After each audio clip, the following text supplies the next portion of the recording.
We are so happy to be here. I'm very happy to be here. I fight not to say that every single week.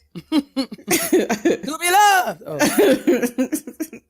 Oh. Oh, what a feeling to be loved. I have got to get a Someone life. to kiss. Someone to miss. I gotta find a way to get a life one day. Praise the Lord, niggas. Every nigga ought to praise him. Everyone. That's somewhere in the text. What's cracking? Black people, white people, all people who have elected to listen to us on tonight, today, or whenever you choose to listen to this. Praise the Lord. Praise him. What's going on with you? What's cracking, sis? Nothing. Thank you to everybody who came out to the Jade and XD live show. We had some Gettin Grown listeners who were there as well, so it was wonderful to meet all of you.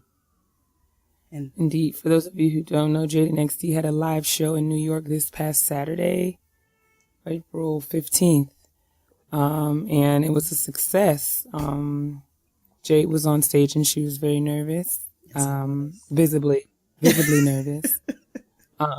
But the show was a good time, and I actually made the drive up with my sisters Keia and Keisha.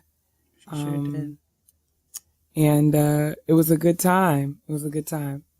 We had a good time, and I was happy to have the support. So thank you to everybody who came out, and thank you to my sis Keia and Keisha for driving up from the DMV to come be there.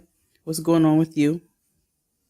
Not a thing. You know, it's Monday. Well, yeah, Monday night, and coming back from the weekend and just trying to get ready for another week. I have to do some traveling this week, and you know, I'm just trying to, make it through. I'm happy to be here though. Welcome to episode 4 of Getting Grown. We're super excited and happy to have y'all with us. So we're going to get right into it. Oh, before we do that, as always, thanks everyone who has, sent a tweet or email or made a comment on Instagram. Thanks to all of you who have commented and rated on iTunes and SoundCloud. Yes. I read each one of them. That's probably not a good idea, but I do read each one of them. And I appreciate all of you guys who love listening to us. And we're just really happy to be here.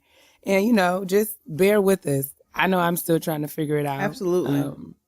But, we're doing the best we can. So shout out to y'all. And that's what we should have called the show, The Best We Can. Yes, the very best that we can. So. And, you're not for everybody. I actually came across a comment today and I said on Twitter, I made a tweet where I said over and over again, I will not read the comments. I will not read the comments. I will not read the comments. Because, far and away, the response to the show has been super positive. Absolutely. That's a blessing. And I'm super grateful for that. But, you're not for everybody. And you're always going to have someone who's going to have, to throw in their opinion. And they're entitled to have it, Sure. So it's just about learning how to take the good with the bad. And I'm always, what annoys me, I guess I will say, is that when it's not constructive, you know what I'm saying? Like, if you're just saying a negative thing, just tell me, give me something specific. If you just be like, oh, this is whack. It's like, oh, okay, but what? Like, okay. Oh, y'all are stupid. Right. Just, okay, that's productive or not. You know what I'm saying? Either way. If it's whack, just cut it off. Right. I don't feel like it's go listen to something else. Noriega has a podcast. It's entertaining. I promise you, you'll be fine over there. It's fine. Yeah. It's fine. But yeah, I do read the comments. I try to respond to you guys to tweet me. And I'm really enjoying, engaging with you guys. So please, let's keep it up. All right. And my sis is definitely picking up the slack in that department. Twitter is not Listen, let's not talk. It's not my strong point. I'm trying. I'm trying Let's not here. talk about your slack. We're not going to talk about your slack on tonight. We're not. We can. We're not going I'm to do that, accountable. I hold myself accountable. Sound effect. girl. Don't these lies. Let me tell y'all about the lies. That's a Sound lie. effect. Jade thinks that y'all are stupid, and I want y'all to know that, okay? I Or she would thinks I'm never. stupid. One or the other. I would I don't know, never. girl. Save it for somebody who cares. So let's jump right into shout out to my sis, shall we? My sis is popping right now, like. Shout out to my sis this week is a young lady that I follow her career and I am a fan of hers. Yara Shahidi. She's on ABC's hit show Blackish. She is a teenager and an activist, very vocal, very well spoken, beautiful. She just has like a beautiful spirit that exudes from her. So she is our shout out to my sis because she was accepted into every single college that she applied to. Absolutely. She got a recommendation letter from my auntie Michelle LaVon Robinson Obama. And so I mean, why wouldn't she get accepted to every school that she applied to? Absolutely. She's not disclosing where she's going to enroll yet, but she will decide within the month. At least that's what she told Teen Vogue earlier this week. And she's pretty sure she's going to major in African American studies and sociology because not only is she stunning and super talented, she's woke and she's absolutely committed to paying it forward. What a wake. Listen, I love her down. I would also like to mention and have a brief moment of silence because today I realized that this baby was born the year I graduated from high school. Oh. Christ, Lord have mercy. What year was that? Woo! What was it?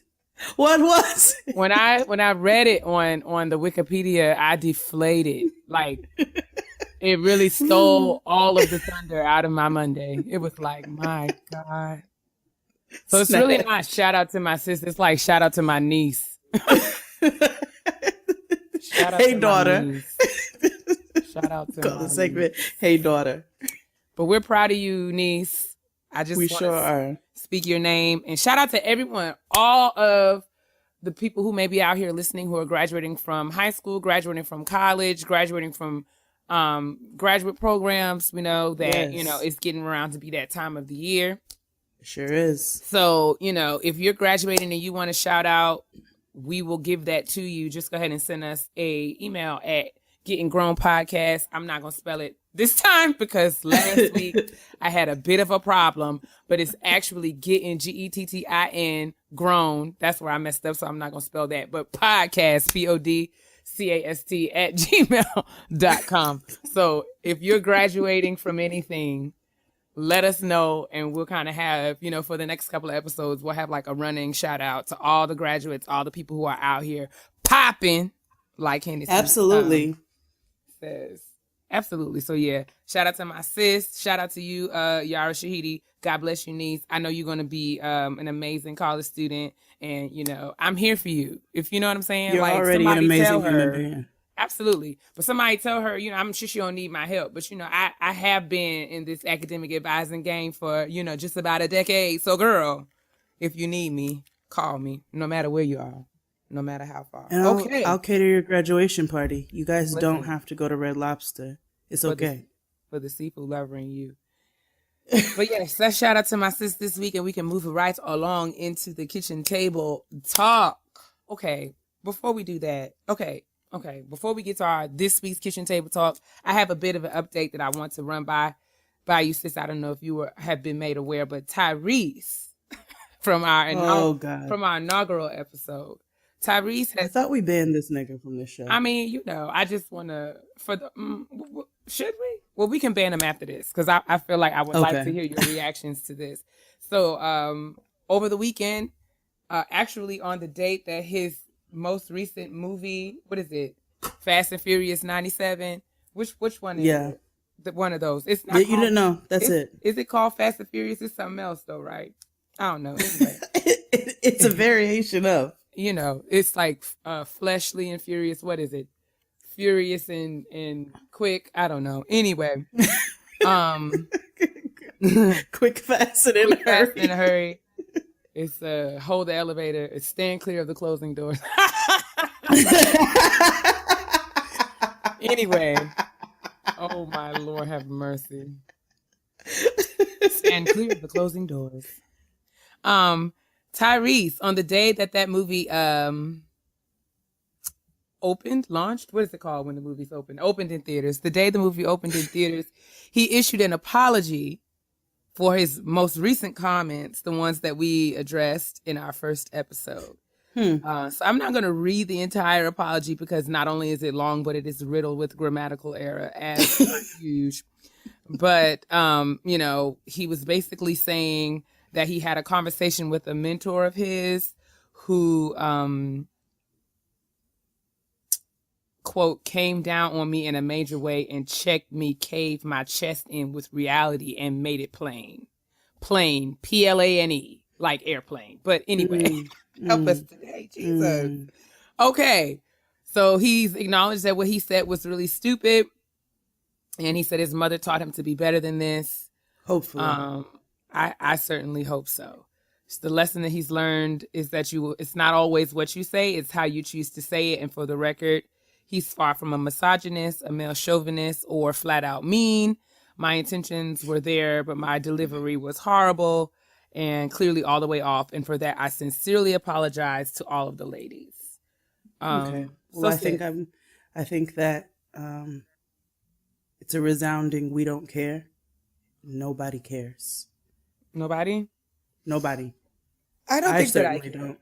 You know, I certainly do not. I think that this is a great lesson, though, because I think, you know, I think that it's good that he acknowledged that what he said was wrong.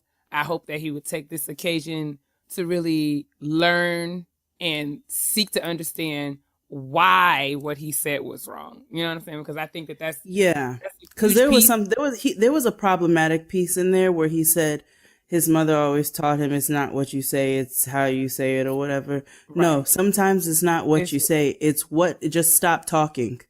Like that's what it is. It's like, oh no, just right. If you don't have nothing to say nothing. Now that's don't say anything. Just keep your mouth shut.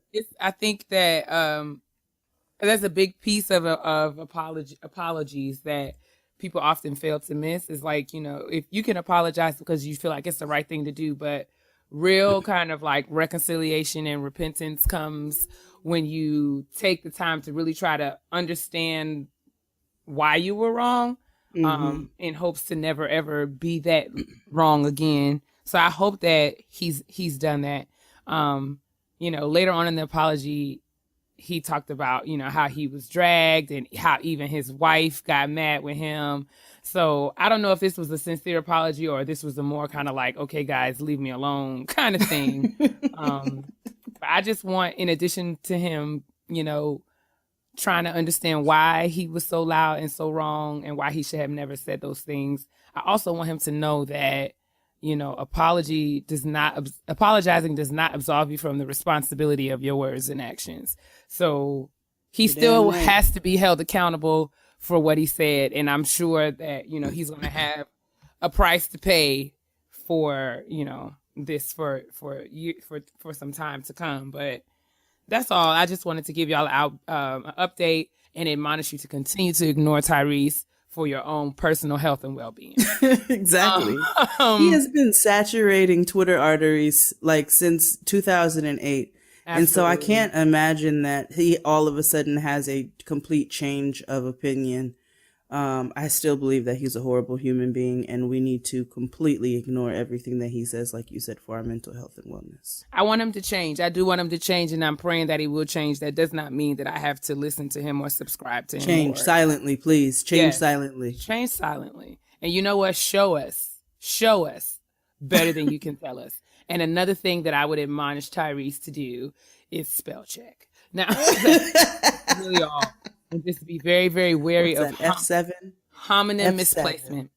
Homonym misplacement. You know, homonyms Just because the word sounds alike does not mean that you can use that word interchangeably. That's really all. It's just a rule. It's just one of those rules of life. You know what I'm saying? One of those rules of life. Like you don't ever put the soda back in the icebox without closing the top. Like that's just a rule of life. You don't do that because flat soda is wrong, just like Tyrese on most of the time. So you don't leave the chips open. Yeah, you don't leave the chips open. That was the petty peeve that somebody sent us, but we'll get to that later on in the show. Like she was like, "How much time does it take you?" She was talking about cereal. How much time does it take you to roll the bag down back in the box so that the rest of the cereal don't get spilled? It takes seconds, really, seconds. It does. It takes no time, really. But yes, to that point. All right, so in this week's Kitchen Table Talk, we actually got a suggestion from a listener. We got a letter from Nene. Hey, girl. And Nene, the subject of Nene's email is kids versus career. And her email says, "Hi, Jade and Keia. First of all, thank you so much for what you're doing with this podcast, with everything that's going on in the world. You ladies are a breath of fresh air. And when I listen to you, it feels like I'm at home with my sisters." Hey, sis. Oh, thank you. Thank you. She says, "I have a question for the kitchen table." Well, girl, pull up a chair. You got refreshments. I love a dip. Anyway, she said, "I am a mother of a smart and sassy 15-month-old. Yes, the sass is already there. And I also work full-time at the Alumni Association of a large university in my city, which is also my alma mater. I love my job and I worked hard to get it. I submitted my application days before I went into labor, interviewed with my daughter when my daughter was only weeks old. But lately I've been missing my daughter like crazy when I'm away from her. I didn't struggle with this very much when she was younger, but now that her personality is fully out, I think about how much I want to be with her all day long. We've been blessed to have family watching her while my husband and I are at work, but I've been thinking about what it might look like for me to stay home with her. I've been thinking about some work from home or part-time options, but I'm scared of what leaving my job would mean for the trajectory of my career. I also love the people I work with for the most part, but obviously not more than my daughter. I'd love to hear what y'all think about staying home with the kids versus working/advancing your career, and do those two things have to be mutually exclusive? Sorry for the rambling message. This is something that's weighing heavy on me lately. Your sis, Nene. All right. So, since you're a mom, Jay, I'm going to let you holler at Nene first, and then I'm going to come in with my, 2 cents. I don't really have 2 cents, but I'm going to think of something. Got something. Go ahead. So, I went back to work extremely early after my daughter was born. I was not ready to return to work, but I had to. As I've continued to work and she's getting ready to be 4, I know that I would love to be around much more. I'm very busy right now. I work a day job. I have my personal business that I'm pursuing with my catering, and then I have these 2 podcasts. So I have a very full plate right now. But everything that I'm doing, I am doing for the goal of not having to go to a 9-to-5 every single day. So I'm taking this time right now, and sacrificing this time right now in my nerves and my sleep, so that in a couple of years, and building this business that I'm building, so that in a couple of years I can quit my job, and hopefully before a couple of years, everybody pray for me. I can quit my job and I can focus strictly on my own business so that I can make my own schedule and I can be more present. So that's kind of just how I'm handling it. I'm kind of using this period right now just as a sacrificing period, but I do have an end goal and I am working in harmony with meeting that goal. So as I continue to go to my 9-to-5, knowing that that's not my career, I am also heavily focused on my business on the side so that I can get to a point where I don't have to go to a 9-to-5 any longer. And then that way I can maneuver my own schedule the way that I want to. So you just have to kind of figure out what works best for you. You know, if you can take a period of time where you're able to get a little bit more advanced in your career, and maybe you can steer it in a direction where maybe you can work from home, or you can set a schedule where you can work from home. Like, I'm not sure what kind of career you have. But if you can kind of steer it in the direction of, how you want your schedule to be, then try to work. I would say work on that now and really focus on that goal, and everything that you do work in harmony with that goal. Yeah, I agree. I think that I've been listening to a lot of podcasts and trying to get my life together myself, and doing a lot of reading, doing a lot of reflecting. And I think there's been like a consistent message in all of the things that I've been kind of ingesting and trying to digest and process. That, consistent theme has been, you can't have the life that you want to have. It's just going to take a plan of action and Exactly. diligence to follow through with that plan. Exactly. So I think that you don't, to your question in terms of staying at home with the kids versus working and advancing your career, I don't necessarily feel like you have to choose between the two, because there are tons and tons of women out here who have found a way to, find that balance and create and craft the life and career that they want for themselves. I think that it might be a optimal time for you to have a conversation with your husband.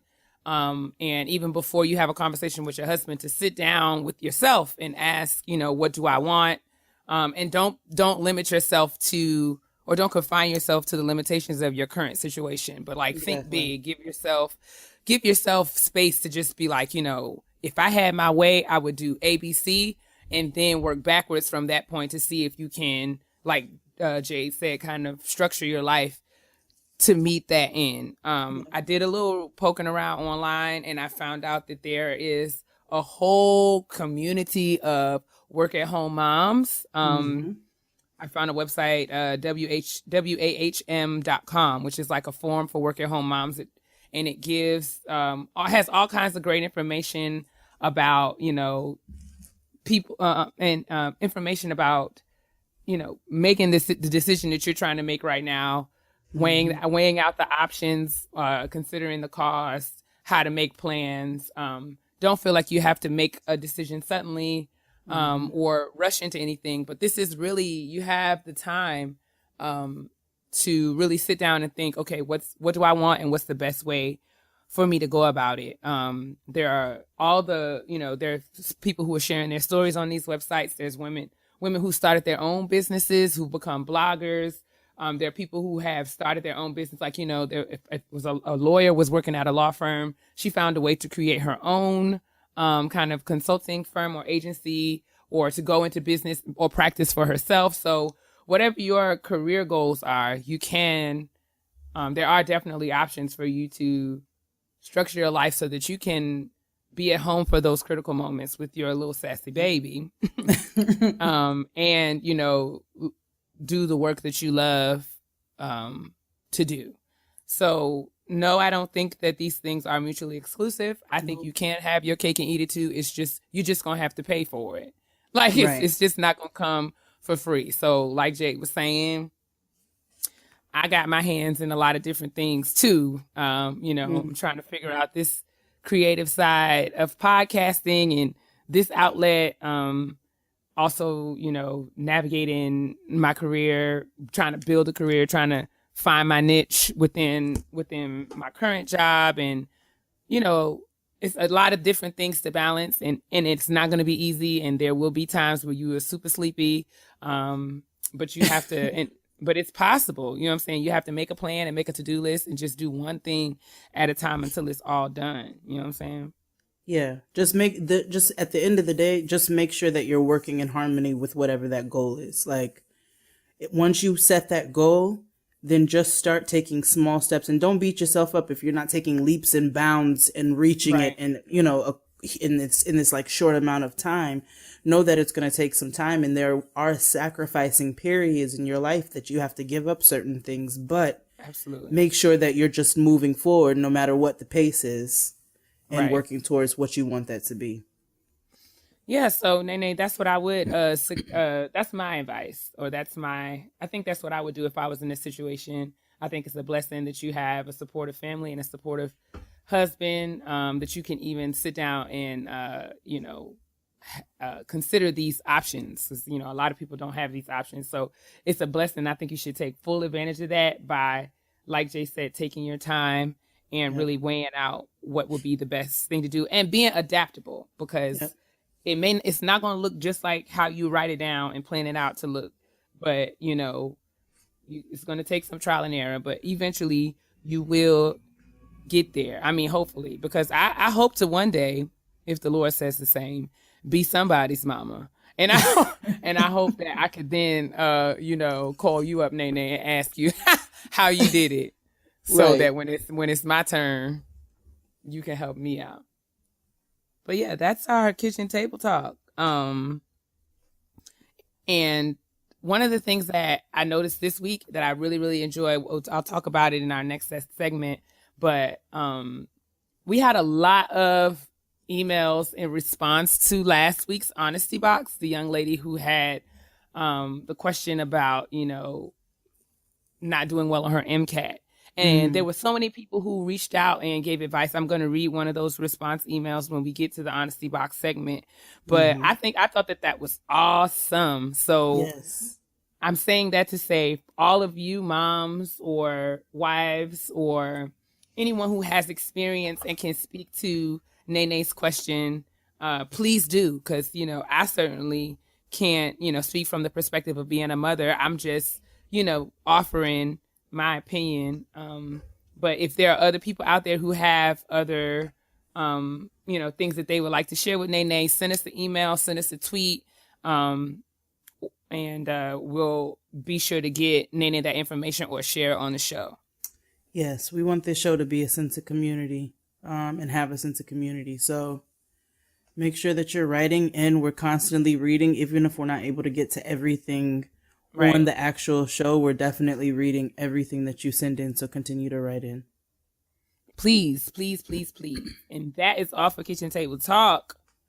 Everyone, please grab your plates and put them in the dishwasher on your way out. I don't have no dishwasher.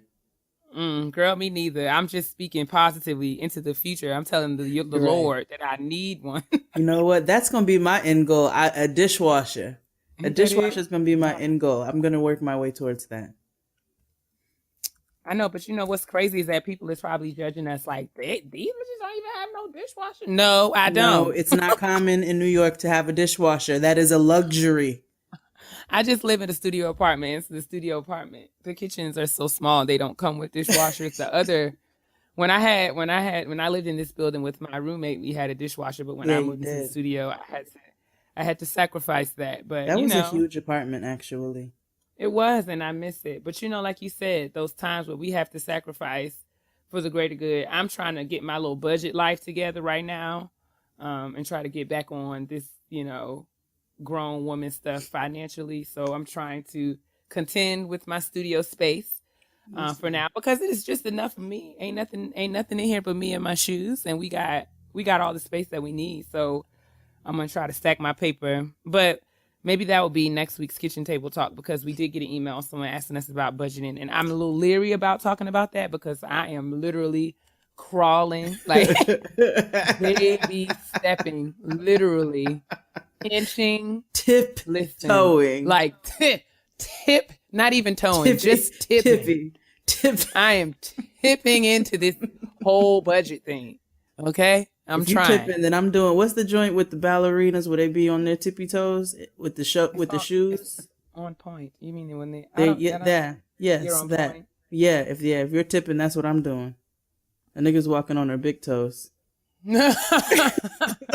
Just the big toes, not the Just other the big toes, not the other 8. Okay. Nope.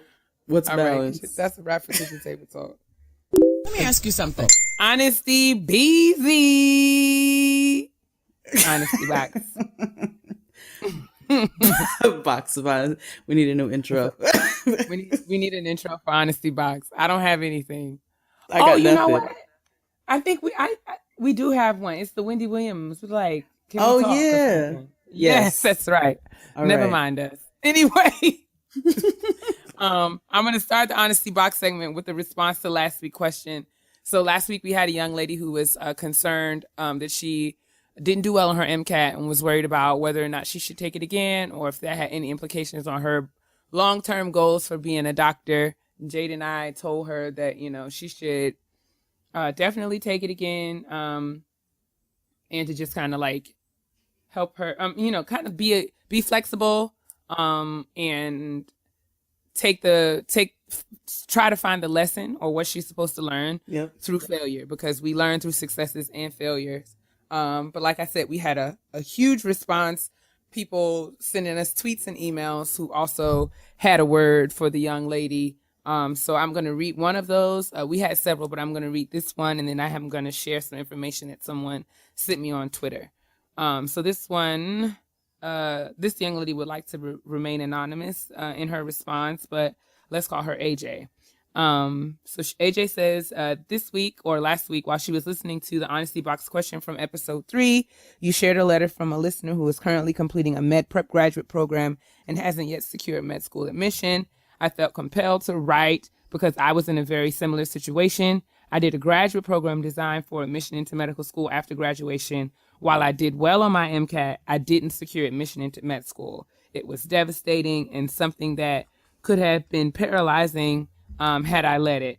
After a long road filled with many questions and much soul searching, I will be starting med school this fall. Thank God. Congratulations, sis.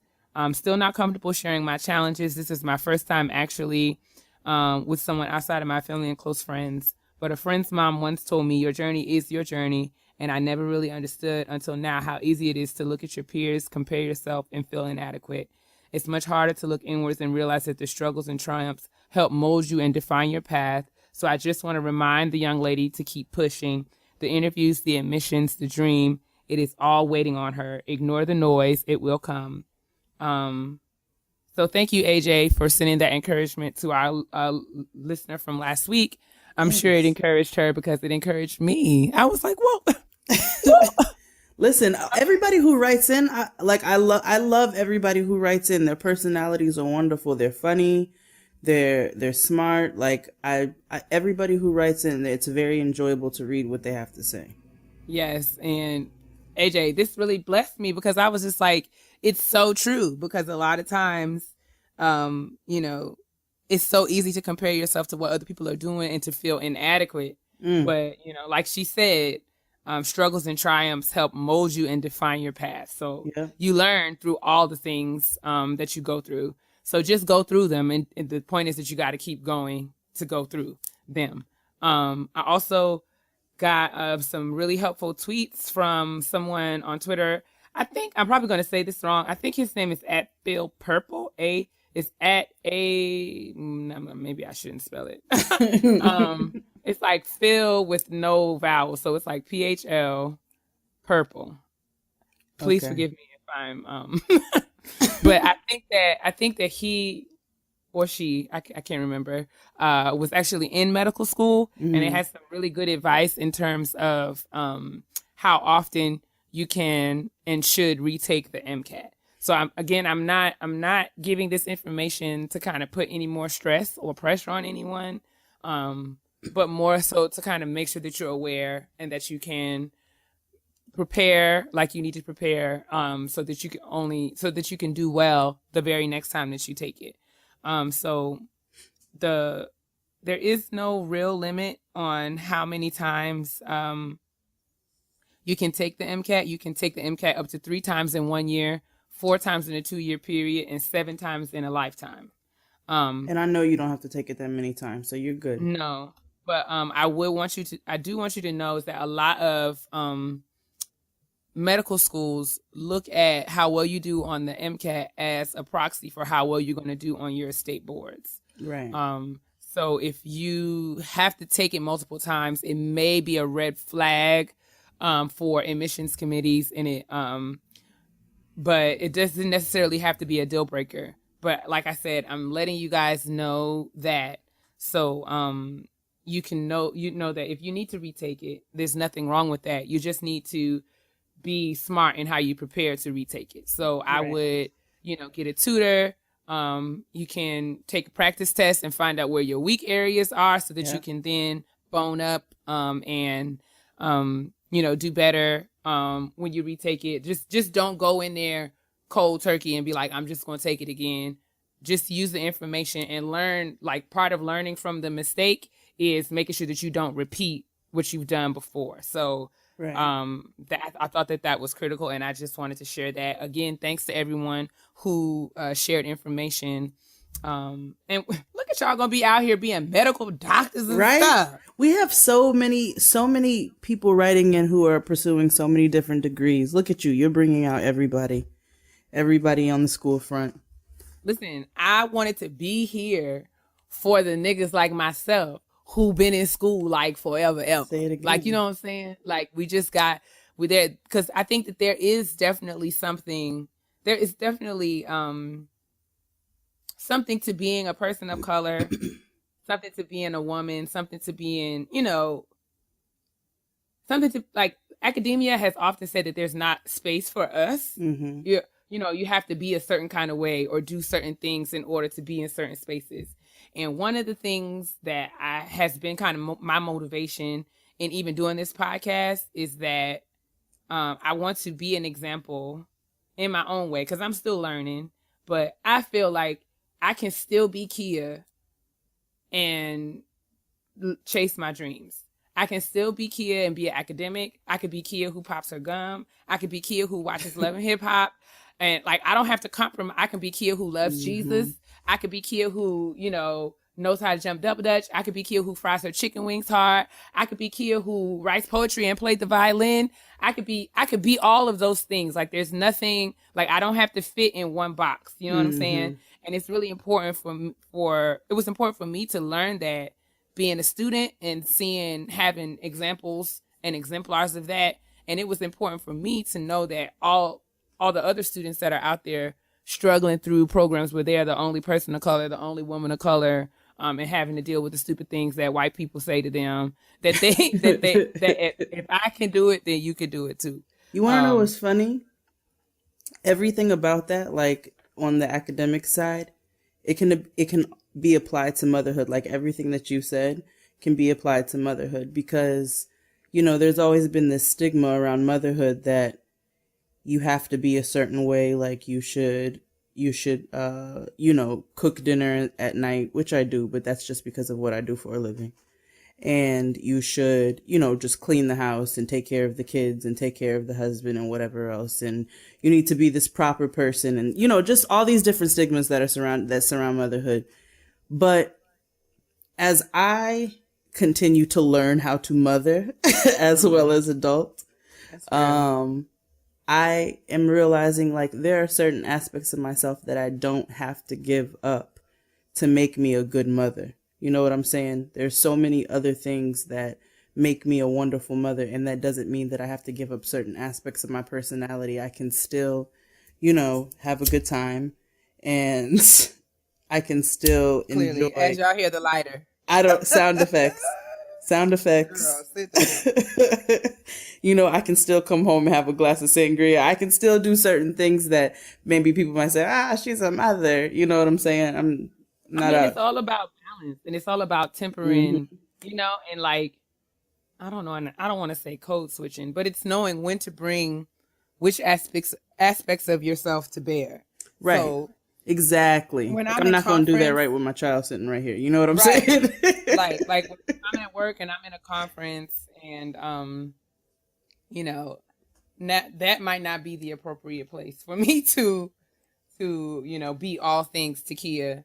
But I don't have to be ashamed of that in the same way. You know what I'm saying? So I can say, because I'm talking with y'all, and I can say ain't and nigga, and I could don't have no prepositional phrases in my sentences. I could those kinds of things, because I feel like I'm comfortable.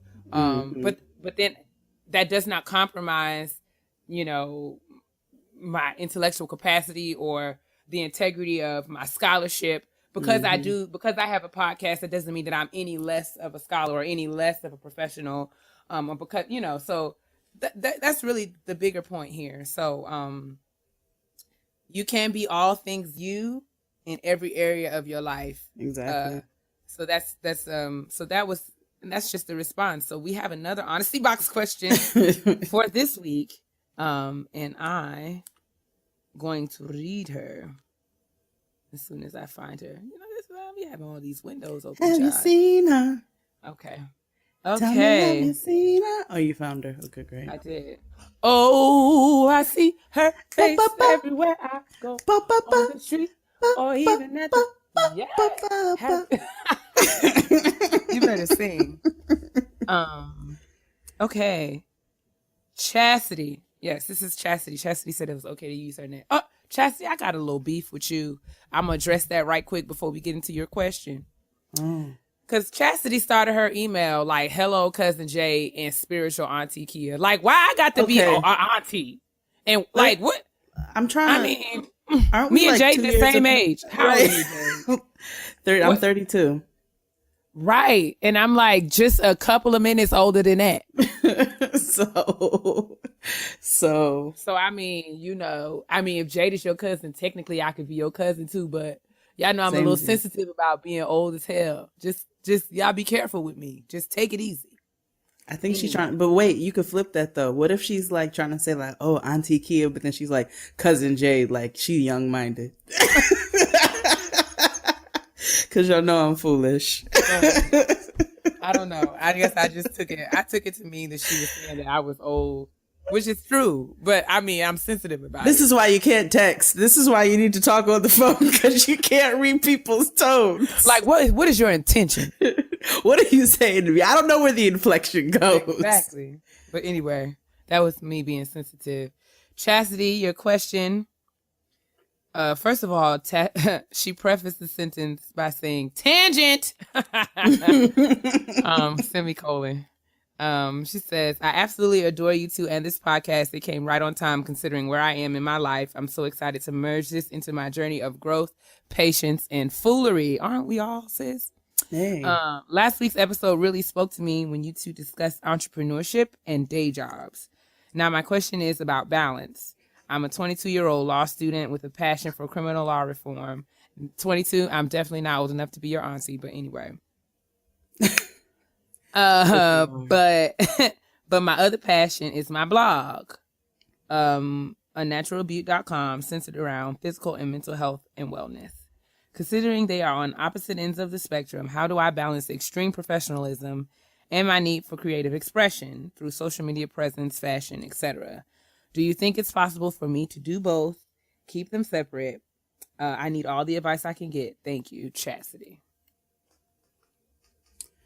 I think it's possible for you to do anything you want to do, honestly. Not even trying to, sister act you or whatever. But you a grown woman. But you legitimately can do whatever you want. You can legitimately do whatever you want. You a grown woman. Mm-hmm. You could do whatever you want. I was listening to that song on Saturday, and I was like, Beyonce, when she said that ever, she really meant that. She really meant it. She was like, I could do whatever I want. That ever came from a place in her soul. And as many times as I have heard that song, it really just made me laugh on Saturday when I was... Wait, you know what? And she's right, because what does she say? Hold on, she goes, go girl. Wait, go girl. Does she say I can do whatever she wants? When? Doesn't she say that when she be like, go girl? Oh, she be like, the booty so fat. Go girl. Because she can do whatever. Yeah. See, she's very sincere about doing whatever she wants to do. That's whatever. But yes, Chastity, I was saying that to say that you can do whatever you want. So that ever, the same verve and vigor that Beyonce had in that ever, you can definitely bring that same verve and vigor to learning how to balance between your professional life and creative expression. Because, we've been talking about this whole episode, and I think that's why I picked this one, because I thought it really fit in with the show. But yes, you can absolutely do whatever you want. It's just about scheduling and balance and figuring out what works best for you. It's always about figuring out what works best for you, but just trying to make sure that you do that in the smartest way possible. So for you, you might want to set a specific time that you focus on your blog and you focus on on your side hustle and what you're doing, and you dedicate that specific time to that. May that be after work and you say, okay, I'm going to take 6 to 8 or something like that to focus on that. You take that and schedule that time so that you're still allowing time for yourself. You still are focusing on your career, because it sounds like you're sincere about what you want to do with your career as well. So you have time to focus on that, and then you focus on your side business, and you kind of just learn how to balance your schedule like that. Indeed. I know for me, one of the things that I've learned about myself, or that I tell myself, is that I'm one person with a lot of different passions and interests, but with all those passions and interests, the common denominator is always me. So because I'm the common denominator, and because I'm connected to each one of the things that I'm involved with, there's always overlap, and you will find that there will be ways that your professional life will fuel your passion, and your passion will fuel your professional life. If you stay true to yourself and do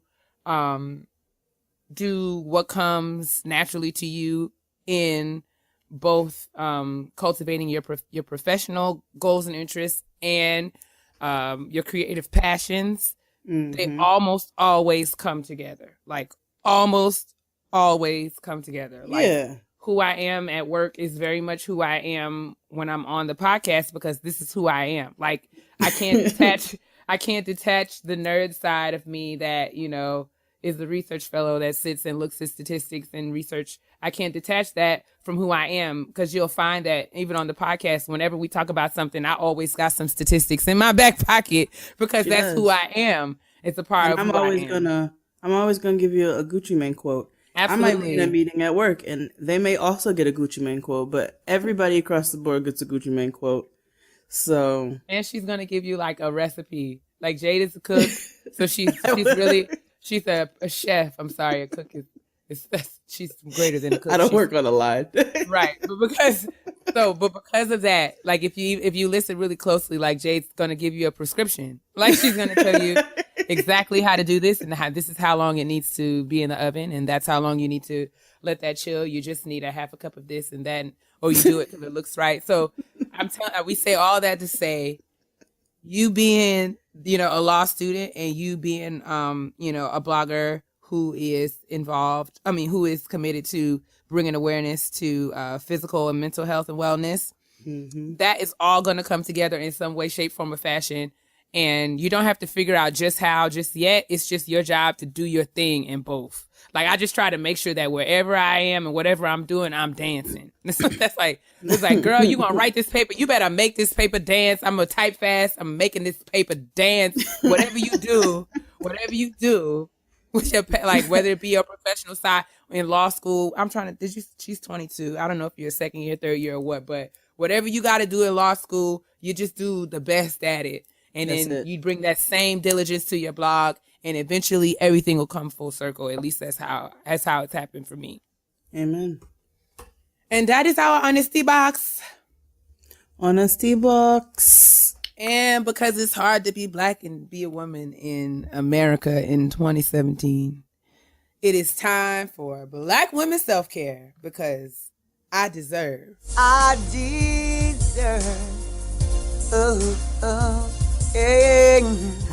deserve. I deserve to be loved. Sing, Mama D. So, sis, what have you done in Black women self-care for yourself this week? This week, I just did all of the little things that make me feel good. Like, every little thing that I could possibly do to make myself feel good, I did. So, remember I think on the first episode, I said I got a pedicure. So, we're going to just bring that around full circle. I got a pedicure, but I got my eyebrows done. I got a pedicure. I'm actually in the process right now of doing my activated charcoal. Absolutely right now, with this charcoal mask on. My charcoal mask. I got my makeup done at Sephora. I purchased a nice foundation. What kind? Lancome. Whatever. Don't whatever me. That's how you say it. Lancome. That's it.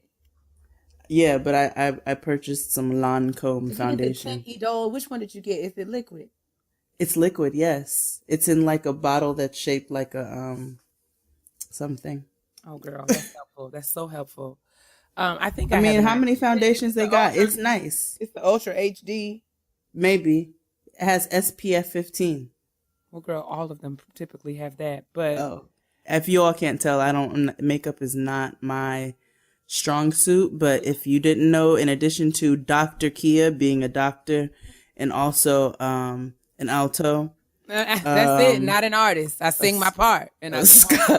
a scholar and an alto, she also can beat a face. Listen, Fun fact, she did my wedding makeup. I did. It was a good time. You did, Anyway, sis. yes, Lancome makes a wonderful foundation. And they tested my face. Like, I ain't never had that before. They came and put some thermometers up to my cheeks.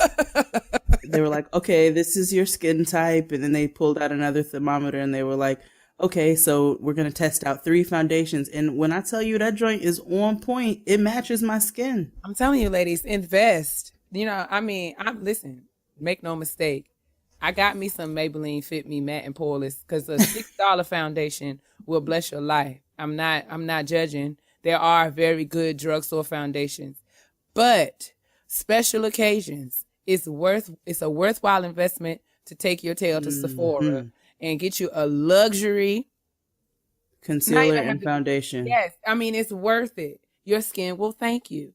It sure will. Well. Like, I don't wear a lot of makeup on a daily basis. I do a BB cream, like a tinted moisturizer, and I do that strictly for the tinted portion of that entire phrase. In addition to me not being the tallest person on this show, I am also not the most melanin blessed. so a nigga like me appreciates a tinted moisturizer. It really comes in handy. It really does. Yeah. Ghostly. So no, because you're laughing real loud over there when you made an entire run of jokes. We were coming out of Crystal's apartment and taking the elevator down. And this one decides that she's going to name every foundation that she can with my shade in it. And it was like beach sand. First of all, I would like, for context purposes, light is right. For context purposes, Jade was trying to fix her face to say that, okay, so I was doing Jade's makeup for a photo shoot that we were doing. And I said that I would need to bring my white lady foundation. Like the foundation in my kit that I use for my clients who are of fair complexions, right? And she got offended. She was like, "What you trying to say?" And I was trying to tell her that this is not I did not name these foundations. The foundations, I did not name them. She was in trying this millennial age, they love to name stuff like super offensively. So now, offensive. They've got one out there like never trust a nigga with light eyes. And I'm like, I'm not that shade. She mad.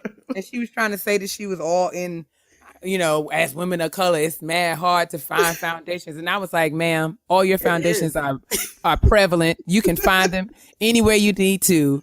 They're never going to be out of sandy beige and cream nude. They're not going to be out of it. See? Cream nude and sandy beige. You see sandy beige, creamy nudes. Listen, I'm just saying, for those of us, listen, I'm happy to be the shade of brown that I am. I count it a privilege and an honor. But I'm speaking for the people who are darker than me.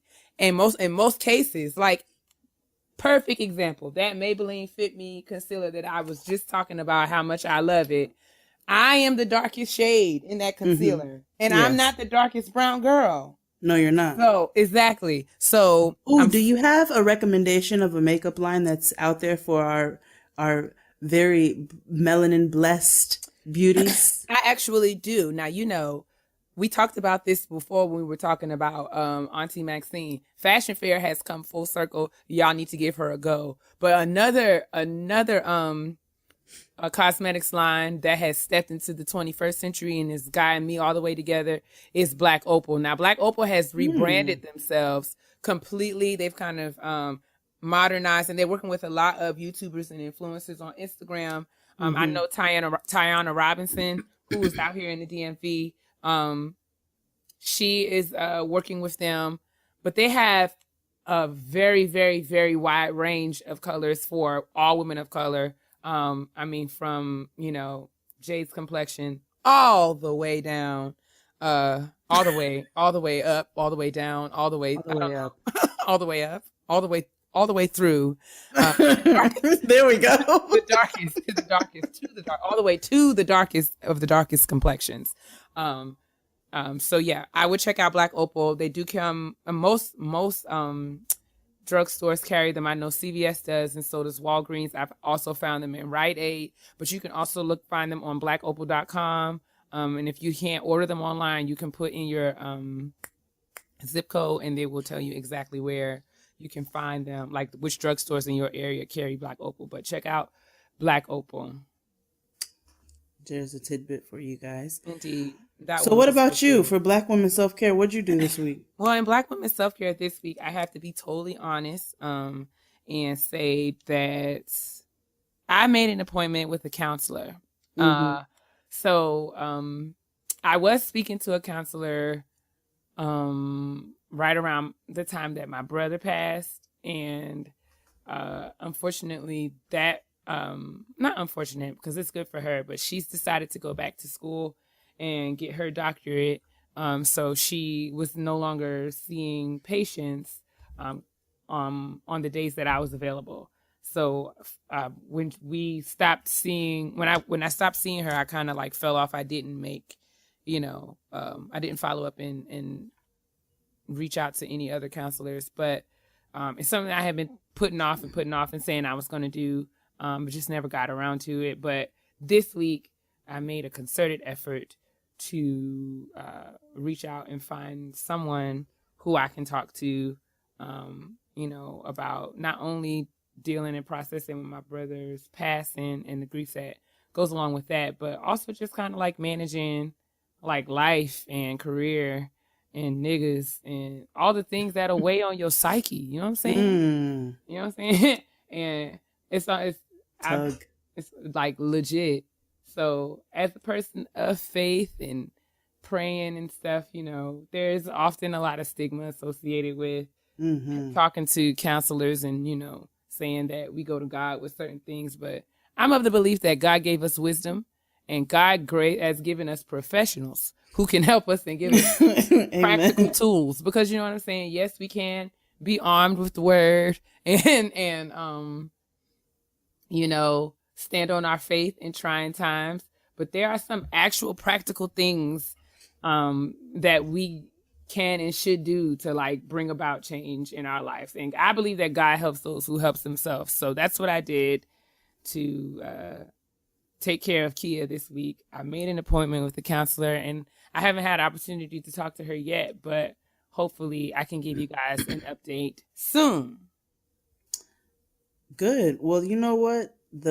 Like you said, the good book says faith without works. Come on! Dead. You better know your scripture. I told you. See, y'all niggas be doubting me, but every once in a while I get to slip you a gem. Every now and then. Come on. Faith without works is dead. So it's like she said, it's very taboo, especially in the Black community, to talk about seeing a therapist or seeing a psychologist, whatever you want to call it, psychiatrist. There is a lot of stigma that surrounds that. And we have to make sure, especially in this day and age, with all of this education that we have around us, that we are breaking that cycle and utilizing those tools in order to help us to be better as a people and as individuals. So don't be ashamed if you feel like you need to go see somebody or sit down and talk to somebody, because there's nothing wrong with that. If that's what helps you to get through and helps you to figure out what you need to figure out, then there is nothing wrong with you having to do that. So I applaud you for putting that out there like that. Yay. So yes, don't feel no kind of way. I mean, there's so much going on in the world today. You can get stressed out and bogged down, even like checking the news on your phone. Like I had to cut them news alerts off, because if I just saw one more bad thing, like, you know what I'm saying? Like it'll just take you. And, there are things, having someone to kind of talk to and process those things is so super helpful. So don't ever feel like don't ever let anybody make you feel like there's something wrong with doing that. Right. Because I mean, if they do, you should tell them to come and talk to me about it. Because I mean, I'll be more than happy to use my hands to show them. I'm just kidding. I'm kidding. We I'm always kidding. got these hands. I'm kidding. This is my offering. I'm not. Here's my I had to offering. tell a friend that recently. A friend came and told me about somebody who's messing with them on the low or whatever. They don't know who it is, but they're waiting to figure it out. And I said, listen, the minute that you figure it out, the minute you find out who this person is who's been messing with you, you let me know. Because I got a fade in my pocketbook for them. And that's not a threat, baby. That is a declaration. Listen, it's not a threat. It's not a threat. So, it's a promise. It's a commandment. Let's be real clear over here. Like, this is not what you want. This is not the games. I'm not as loud as our good sis Sky from Black Ink Crew. Oh, but Sky. I definitely do. I do keep my crazy in my back pocket. I think it's necessary. In these days, man, it's necessary. Yeah. But yes, Black women self-care, you deserve. Let us know what you're doing to take care of yourself too. You see, I just got a brain fart just that quick. I was like, yes, let us know. Let us know what you're doing. In Black women self-care this week, I've used these hands. I use these hands. In Black women self-care, I got one off. I bust somebody square in their jaw, and it felt amazing. No, don't do that. Don't do it. Don't do that. But yes, that's Black women self-care this week. On to the petty peeves. And I want to be very responsible of the things I say to my sister. Because everybody know I can be real petty. P-E to the T-T-Y, honey. Petty peeves time. What's Petty. your petty peeve? What's your petty peeve? Tell me what's your petty peeve. Hey. What's your petty peeve? Tell me what's your petty peeve. Hey, what's your petty peeve? Hey, what's your petty peeve? Hey. So, what's your petty peeve this week, sis? Oh, is it me? You want me to go? Yes, I would like for you to go, please. Tell me when to go. Tell me when to go. So, my petty peeve this week, is people who do not put their money in my hand, my change, that is, in my hand, or whatever it is that they're handing me in customer service in my hand. I think it is very rude when you place my change on the counter or you place my debit card on the counter, because when I pull it out of my Capri Sun wallet, yes, I have a wallet that's made out of Capri Suns. That is correct. My coworkers call me Frankie from Grace and Frankie. But anyway, when I pull my debit card out, I hand it to you in your hand. So when you give it back to me, give it to me in my hand. Go off. When I give you money to pay for whatever it is that I'm purchasing, I put the cash in your hand. So give me the respect of putting my change back in my hand and not on the counter. So story. Mm-hmm. I have a supermarket downstairs from my job that has it has the hot food and the deli and all of that you can get. And it's like a bougie supermarket, so it was good. So I'll go in there every now and again and get a sandwich or whatever. So I'm on the line, pay for my stuff, and I give the lady my debit card. So she swipes it and she slaps my debit card on the counter. So I said, pick it up and put it in my hand. And she was like, what? And I was like, pick my debit card up and put it in my hand the way that I put it in your hand when I gave it to you. Oh, well, you have to sign the thing anyway. That's not the point. Give it to me in my hand, lady. Give me the respect of putting it in my hand the way that I did to you. So I'm sitting here trying to give her a lesson on etiquette. I'm getting pissed off because I'm tired of educating people. Yes, I'm that person.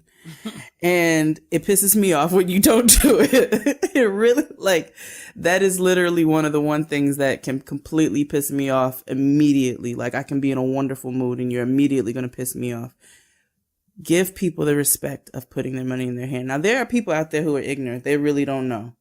And it goes the other way too, because I see niggas in the hood too who will take their dollars and throw them on the counter. Now, there's a certain etiquette that goes along with that too. There's a hood etiquette where if you have a relationship with your bodega man and he hands you what you need and you throw, or like you pick a water up and you know it's going to be $1, so you throw the dollar on the counter because you don't want to wait on the line because it's really, there's no point in doing so.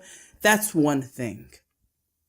But I'm talking about a walk up to the counter and we exchange anything verbally and we exchange currency, then we need to exchange it hand to hand. And I'm done. Amanda is one of our listeners. She sent in a petty peeve that was actually the very same one that you just. She actually said, she said she's worked in many customer service jobs where money is exchanged. She can't stand it when you put your hand out to receive money or a car and people just put the money on the counter. Woo. It's like, bruh, you see my hand out. Right here. It's right here. It means put it in my hand. It's not that hard. 5 fingers. It's not that hard. No. Well, you better be angry.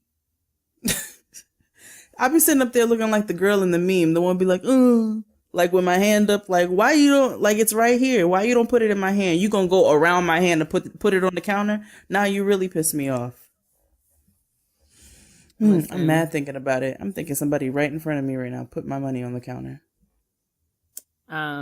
Indeed. So I completely agree with you. I'm gonna read a couple of petty peeves from the email inbox that we got because we got some good ones, and I'll add in my 2 cents as they apply. So this one I mentioned earlier in the show. This is Markeisha. Her personal petty peeve is people who leave boxes and bags of food open. How long does it really take to roll down a bag of Lay's or to push the little plastic bag back into the cereal or the cookie box? How long? How long does it take? It doesn't take long. And that is extreme. I don't even feel like that's petty. I said, because what we're doing here is like you're wasting, because anybody going to eat no stale. Thank you. Stale cereal. And I just you want are wasteful. Like you're just being wasteful. You're wasteful. That's a sin. And you're being wasteful. Oh my and inconsiderate. And that's just like the people who leave just a swig of juice in the refrigerator. Yo, people who leave like a drop of whatever liquid back in the fridge are atrocious, awful human beings. Why would you do that to somebody? What am I going to do with this? This is just going to piss me off. This little swig of this drink that I can't have any more of because your raggedy ass decided that you didn't want to finish it off. I'd rather open the fridge and say, oh, there's no more apple juice. Cool. Rather than, oh, look, apple juice. And then I go to pour and it's 1/8 of a glass of apple juice because you're stupid. It's true. It is absolutely true. The next petty peeve comes from Jadine, who's in Toronto. What's up, Canada? All right. Hey, Canada. We Canada. We international. Our podcast is over. Yo, man. We got TSA pre-check. It's Jadine from Toronto says that her petty peeve is pre-sliced bagels that are not sliced all the way through. Now that is petty. That's so petty. And Jadine says, what's the point of not cutting it all the way through? I'm buying a pack of bagels that says sliced on the bag, so I don't have to pull out my bread knife. It's false advertising. If I still have to if I have to break out my goddamn bread knife to cut the bagel, it's false advertising. I want my money back. She's mad. Now that's incredibly petty. That's why I wanted to read it, because it's a celebration of what we do here. It really is. That's it. You do. Ooh, that is a golden petty peeve. That is it. That's a golden petty peeve. You want to, speaking of petty behavior as it relates to food, I had an aunt. Now, this is so incredibly petty. And if I worked at McDonald's, I would for her. We go to McDonald's, right? And she would order the fries with no salt, so they'd be hot. Mm-hmm. And then before she goes, she'd be like, can I have some salt packets? I would be like, girl, she'd be like, well, I just want to ensure that my fries are hot. I need them piping fresh hot. First of all, I like to salt them myself. First of all, I mean, I get it. Like, I'm one of those black people that definitely ask for light ice and extra hot fries. I'm like, please, not light ice and fresh fries. Like, I ask for it. I also have paid my dues. When I was 15, I worked at McDonald's for 3 months. Bless your heart. Yeah, bless my heart is exactly what it is, because how I ended up leaving that job, I hated it anyway. And so it was a particular day where all of the black staff was not in the McDonald's. And so there was a manager who hated me. I don't know why, but she just did. So she decided she was going to put me on the grill on a Saturday. I've told this story on Jade and Keia. She said she was going to put me on the grill on a Saturday. Well, lady, why would you put me on the grill on a Saturday at McDonald's? And I don't ever work the grill. I always work the register. Okay, fine.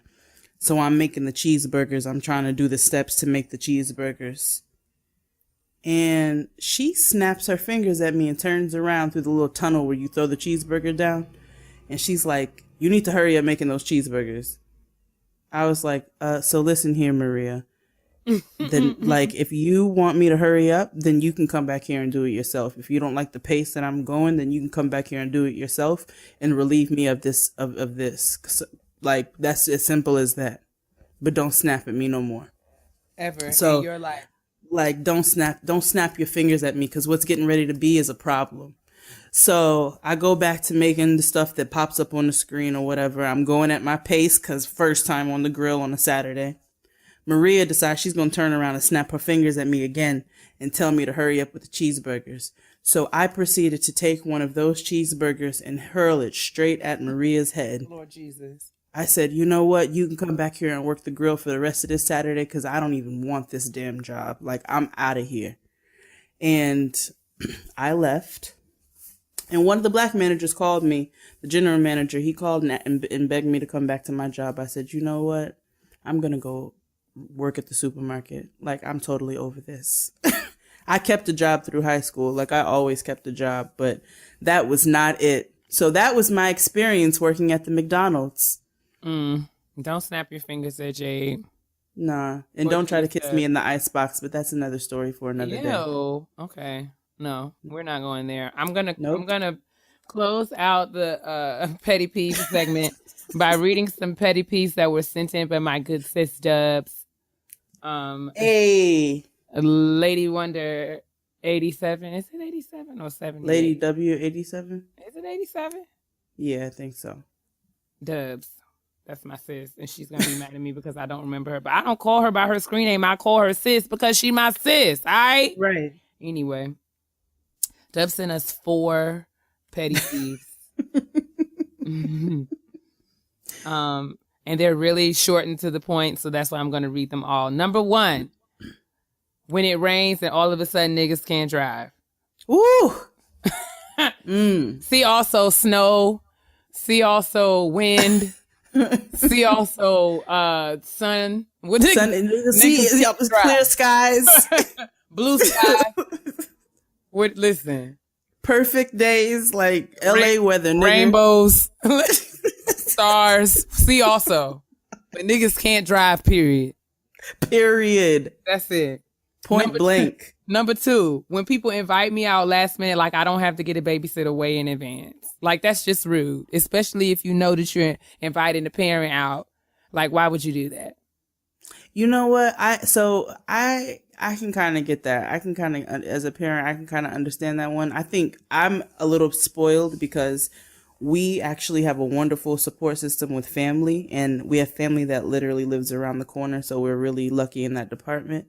But I guess people who get an attitude with you when you can't go out, like on a Monday, I'm like, I just need to cook dinner for my family. That's all. But no big deal. I'm old school, so like I be having to curtail the school night outings anyway. Like when the girls invite me out on a Wednesday, I be like, oh, it's Wednesday. It's Wednesday. What do you mean? What do you mean? I don't understand. I don't know. What are we gonna do? It's Wednesday. But that's just me. But yes, I feel you, Dubs. Dub's third petty peeve is when men breathe. I feel you. That's the realest thing I've seen all day. Ooh. You know, sometimes, Dubs, I feel that way in my house. Sometimes. You be like, you got to breathe all the time, huh? Like every time. No, you're just going to breathe my today. God. Look at right that. here. And go breathe somewhere else. You got to breathe right here in my ear, though. Don't you have somewhere else to breathe? My God. And I'm sure they feel the same way about us. So that's all. They absolutely I don't sure, feel and no they do kinda not way. hide it. I don't They do feel not no hide kinda it. way. Ask T.I. talk about he distracted. I'm sick of him. Anyway. Yo, I was going to talk about listen, that. I understand. You know what? It was your responsibility because you stayed with a woman who got eye transplants. Like, you did that. You did that. So you're going to come with this weak ass excuse after this lady bore like all of these kids for you? Like, But really? Tiny did a bid for Tip. Like, let's just she be honest. became a felon for this nigga. Let's be very clear. So those eye transplants, as silly as they may be, she deserved them. they still read loyalty. That's right. Like, That's what she wanted. She deserved them.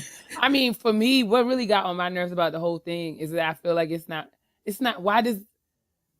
feel like it's sending a message, or it's like, why does it have to be that you cannot, his reason for, like, I want to make sure that my name and my family name is great. Like, why does that mean that you cannot do that with a wife?